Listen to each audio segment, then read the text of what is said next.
Hadirin sekalian dirahmati Allah Subhanahu wa taala. Pada kesempatan kali ini insyaallah kita akan membahas hakikat berkenaan dengan takdir. Takdir merupakan salah satu bentuk keimanan di mana dia menjadi rukun iman keenam di dalam ajaran agama Islam. Dan orang yang mengimani takdir, maka umumnya dia akan bahagia, akan tenang. Nanti kita akan sebutkan beberapa faedah dalam mengimani takdir. Annama asabaka lam yakun liukhti'ak wa annama akhta'aka lam yakun liyusibak. Apa-apa yang ditakdirkan untuk menjadi milikmu tidak akan sampai kepadamu, dan apa-apa yang tidak ditakdirkan untuk menjadi milikmu juga tidak akan pernah sampai kepadamu. Apa yang ditakdirkan untuk menjadi milik orang lain tidak akan menjadi milikmu, dan apa yang ditakdirkan milikmu tidak akan pernah menjadi milik orang lain. Sehingga ketika kita sudah yakin bahwa ada takdir yang sudah Allah tuliskan jauh sebelum Allah ciptakan langit dan bumi, 50.000 tahun sebelum Allah ciptakan langit dan bumi, maka kita lebih tenang dalam menjalani kehidupan. Karena memang dalam kehidupan ini ada senang, ada sedih, ada bahagia, ada gundah, ada sakit, ada sehat, ada mudah, ada susah. Maka untuk mengetahui bahwa semua yang terjadi sudah ditakdirkan oleh Allah Subhanahu wa taala, termasuk surga dan neraka kita. Sebagaimana kata Nabi sallallahu alaihi wasallam, "Ma minkum min ahadin illa waqad kutiba maq'aduhu fin nari am fil jannah." Tidaklah setiap di antara kita kecuali sudah dituliskan surga nerakanya. Setiap di antara kita sudah ada list namanya di surga atau sudah ada list namanya di neraka. Nauzubillah. Hanya saja Allah merahasiakan itu semua, sehingga tidak ada seorang pun di antara makhluk Allah yang mengetahuinya. Bahkan hari kiamat saja Allah rahasiakan. Nabi SAW tidak tahu kapan hari kiamat, malaikat tidak tahu kapan hari kiamat. Bahkan sampai-sampai kata para ulama, seandainya Allah mampu merahasiakan hari kiamat untuk dirinya, maka Allah juga akan rahasiakan itu. Tapi tidak. Allah maha mengetahui segala hal. Karena di antara nama Allah adalah Al-Alim, yang maha mengetahui, Al-Khabir, yang maha pakar, dan dia mengetahui sesuatu yang sudah terjadi. Allah mengetahui sesuatu yang telah terjadi. Allah mengetahui sesuatu yang belum terjadi. Allah mengetahui sesuatu yang sedang terjadi. Bahkan Allah mengetahui sesuatu yang belum terjadi, bagaimana apabila ia terjadi. Yang tidak terjadi, bagaimana apabila ia terjadi. Allah mengetahui semuanya. Ilmu Allah mencakup segala hal. Allah Maha Al-Muhit, yang maha menguasai segala sesuatu, mengetahui segala sesuatu. Hadirin sekalian dirahmati Allah Subhanahu wa taala. Oleh karena kalau ditanya siapa orang yang paling bahagia di muka bumi, maka jawabannya adalah orang yang mudah menerima takdir, orang yang mengimani takdir. Makanya dahulu ada seorang dokter, orang kafir. Dia mengobati orang muslim sekaligus orang kafir juga diobati. Tapi dia melihat ada suatu hal yang menakjubkan dalam diri orang muslim. Setiap kali dikabarkan penyakitnya, setiap kali dikabarkan tentang apa yang harus dihadapinya, dia selalu berkata, qadarullah wa ma syafa'al. Qadarullah wa ma syafa'al. Allah telah menakdirkan, maka Allah berkehendak atas apa yang ia perbuat. Dia tidak pernah bersedih. Kalau bahasa Indonesianya, ya udah mau diapain lagi, sudah takdir. Ternyata dokter ini takjub dengan perkataan demikian. Dikarenakan tidak semua orang yang terima penyakit dia menerima penyakitnya. Tidak semua orang terima musibah menerima dengan musibahnya. Tapi tidak dengan orang yang beriman. Orang beriman di antara doanya, Allahumma inni as'aluka ridha ba'dal qada. Ya Allah, aku mohon kepada Engkau keridhaan setelah Engkau putuskan. Maka di antara doanya orang beriman adalah Allahumma inni as'aluka ridha ba'dal qada. Ya Allah, aku mohon keridhaan setelah Engkau tetapkan, keridhaan setelah Engkau takdirkan. Berarti di antara puncak keimanan adalah ridha terhadap segala sesuatu yang dihadapinya. Di antara keridhaan hal tersebut adalah ketika ternyata kita temukan ban mobil kita kempes. Hal yang saya ridhoi di pagi hari ini adalah saya terlambat. Hal yang saya ridhoi. Tadi kena ganjil genap, kena macet, dan berbagai macam yang dihadapi di jalan ini. Subhanallah, mohon maaf sekali. Alhamdulillah saya tadi subuh mandi. Biasanya saya mandi pagi 2 kali. Pas pada subuh, pas sebelum kajian. Pagi ini saya hanya mandi sekali. Karena air di rumah saya habis tiba-tiba. Habis tiba-tiba, kering. Subhanallah. Tadi sudah dipompa, dibetulkan. Tapi qadarullah belum. Sehingga tadi parfumnya saya banyakin. Subhanallah. Dan saya ridho. Saya berusaha untuk ridho atas keputusan tersebut. Insya Allah tidak bau Bapak Ibu sekalian. Karena udah mandi sekali pagi tadi. Subhanallah.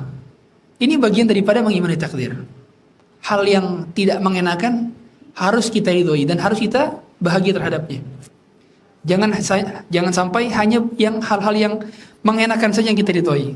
Makanya sesuatu hal yang sudah terjadi wajib kita imani kejadian tersebut sekaligus kita bahagia dengannya. Hadirin sekalian dirahmati Allah Subhanahu wa taala. Oleh karenanya mengimani takdir adalah bagian daripada keimanan, dan orang yang tidak mengimani takdir bahkan berkonsekuensi dia kufur. Berkonsekuensi kepada kekufuran. Orang yang tidak mengimani takdir. Makanya tidaklah lengkap rukun iman kecuali harus mengimani al-imanu bil qadari khairihi wa syarrihi. Kecuali iman kepada takdir yang baik dan buruknya. Jadi berkonsekuensi kufur kalau orang yang tidak mengimani takdir. Makanya di antara ada penyimpangan dalam takdir adalah qadariyah dan jabbariyah. Ada dua kelompok di luar Ahlus Sunnah wal Jamaah yang mereka salah dalam mengimani takdir. Yang pertama kelompok qadariyah. Mereka menyangka bahwa sesuatu itu tidak akan terjadi kecuali manusia yang mengusahakannya. Sehingga kalau manusia tidak berkehendak, maka jazakallahu khair. Sehingga tidak akan terjadi takdir, kata qadariyah. Ini hati-hati. Dikarenakan banyak kaum muslimin salah persepsi mengenai ini. Tandanya katanya dengan ungkapan apa? Hasil yang tidak akan mengkhianati usaha. Ini hati-hati, ini bisa masuk ke dalam qadariyah. Ungkapan hasil tidak akan mengkhianati usaha, atau usaha tidak akan mengkhianati hasil, dan seterusnya. Ini bisa masuk ke dalam cabang qadariyah. Sedangkan sebaliknya ada jabbariyah. Dia menganggap bahwa dia tidak mampu berkehendak. Semuanya hasil dari paksaan yang Allah berikan kepada dia. Ketika dia berbuat maksiat, dia mengatakan, ini Allah yang menggerakkan saya sehingga saya bermaksiat. Ketika dia berbuat kesyirikan, ini Allah yang menggerakkan saya sehingga saya berbuat kesyirikan. Dia menyandarkan keburukan itu kepada Allah. Ini adalah jabbariyah. Sedangkan Ahlus Sunnah wal Jamaah dalam mengkonsep dan mengimani takdir, Ahlus Sunnah wal Jamaah percaya bahwa hamba diberikan pilihan dan hamba dihukum berdasarkan pilihannya. Makanya di antara doa yang Rasulullah SAW lakukan adalah al-khairu kulluhu biyadik wa syarru laysa ilaik. Seluruh kebaikan ada di tanganmu wahai Allah, dan keburukan tidak disandarkan kepadamu.